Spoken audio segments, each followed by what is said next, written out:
নমস্কার বন্ধুরা, পিয়ালির রান্নাঘরে সবাইকে ভালোবাসা জানিয়ে আজকের রেসিপি শুরু করছি। তোমরা প্রথম থেকে শেষ অবধি দেখো, আশা করি খুব ভালো লাগবে।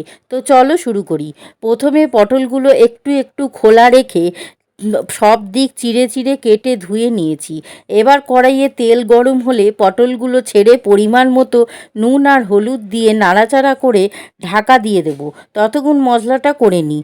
একটা বাটিতে অল্প একটু আদা গ্রেট করে নিয়েছি, আর হাফ চামচ হলুদ, 1 চামচ জিরে গুঁড়ো আর হাফ চামচ লঙ্কা গুঁড়ো দিয়ে সামান্য জল দিয়ে গুলে রেখে দেবো। এদিকে পটলগুলো ভাজা হয়ে গেছে, নামিয়ে রেখে দেবো। তারপর কড়াইতে 2 চামচ তেল দিয়ে তাতে কাঁঠাল দানা অর্ধেক করে কেটে ধুয়ে তেলে একটু ভাজা করে তারপর ফোড়নে 2টো তেজপাতা, 1টা শুকনো লঙ্কা, 2টো ছোটো এলাচ, 2টো লবঙ্গ, 1টা দারচিনি দিয়ে সুন্দর গন্ধ বেরোলে হাফ বাটি মুগের ডাল ধুয়ে রেখেছি সেটা ঢেলে একটু নেড়ে ভাজা করব।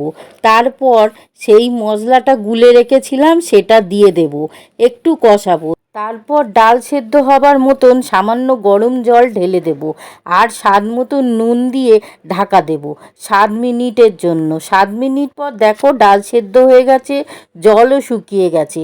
এবার পটলগুলো দিয়ে 2 চামচ চিনি দিয়ে 250 জাল করে রাখা দুধ দিয়ে ঢাকা দেব। 5 মিনিট পর নাড়াচাড়া করে হাফ চামচ ঘি দিয়ে মিশিয়ে নামিয়ে নিলেই আমাদের দারুণ স্বাদের মুগেশ্বরী পটল রেডি। বন্ধুরা, তোমরাও নিরামিষ দিনে বাড়িতে বানিয়ে খাও, খুব ভালো লাগবে।